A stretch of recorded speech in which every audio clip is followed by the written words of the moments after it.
প্রয়াণ দিবসে doctor APJ Abdul কালামকে শ্রদ্ধা। ভান্ডারী পুলে আবক্ষ মূর্তি উন্মোচন বিজেপির। আজ ভারতীয় জনতা পার্টির মেটিয়া ব্রুজ মন্ডল 3-এর উদ্যোগে রবীন্দ্রনগর থানার অন্তর্গত ভান্ডারী পুল এলাকায় ভারতরত্ন প্রাক্তন রাষ্ট্রপতি, পরমাণু বিজ্ঞানী ও missile man doctor APJ Abdul কালামের প্রয়াণ দিবস উপলক্ষে তার আবক্ষ মূর্তির উদ্বোধন করা হয়। অনুষ্ঠানে উপস্থিত ছিলেন ভারতীয় জনতা পার্টির দক্ষিণ কলকাতা সাংগঠনিক জেলার সভাপতি অনুপম ভট্টাচার্য, মেটিয়া ব্রুজ মন্ডল 3-এর সভাপতি রাহুল দাস, সাধারণ সম্পাদক বাপ্পাদিত্য ঘোষ সহ দলের একাধিক নেতৃত্ব ও কর্মী সমর্থক।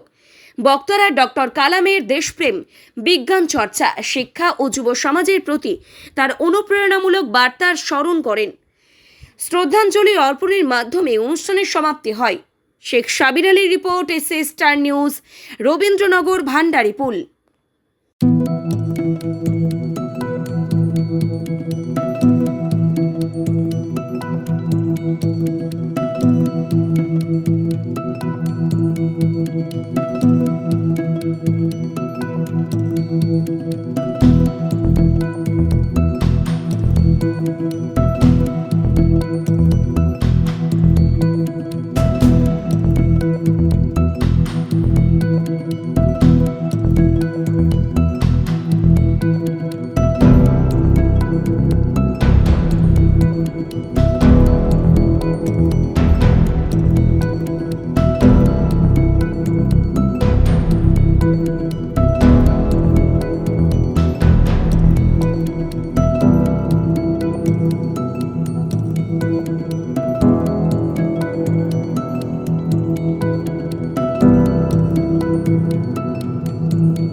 দেখুন, ভারতীয় জনতা পার্টি সবসময় সবকা সাথ সবকা বিকাশ এবং সবাই যে যোগ্য ব্যক্তি তাকে যোগ্য সম্মান সবসময় দেয়।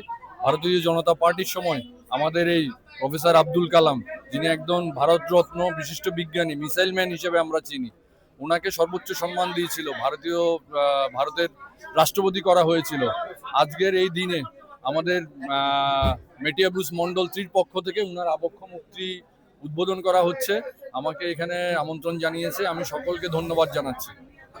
ভারতীয় জনতা পার্টি আজকে এপিজে আব্দুল কালাম আর অটল বিহারী বাজপেয়ী, এই দুটো ব্যক্তি যদি ভারতবর্ষের মতন জায়গায় জন্মগ্রহণ না হতো তাহলে হয়তো ভারত অনেক পিছিয়ে থাকতো। আমরা জানি যে পরমাণু শক্তি কি, আজকে পরমাণু শক্তি একমাত্র এই মানুষটার জন্যই সম্ভব হয়েছে। এমনি ওনাকে ভারতের মিসাইল ম্যান বলা হয় না, ওনার জন্য আজকে ভারত আমরা দেখতে পাচ্ছি যুদ্ধক্ষেত্রে সব থেকে এগিয়ে। আজকে আমেরিকা থেকে চীন সবাই আজকে ভারতের কাছে ভয়ভীত হয়ে আছে। তাই ইনার মতন ব্যক্তির মূর্তি উন্মোচন করে নিজেদের খুব গর্বিত মনে হচ্ছে। আর আমরা ভারতীয় জনতা পার্টি কখনোই কোনো ধর্ম, কোনো জাত বা কোনো মানুষ দেখি না। আমরা হিন্দু হোক মুসলিম হোক সবার সাথে সবসময় আছি, থাকবো। সবকা সাথ সবকা বিকাশ।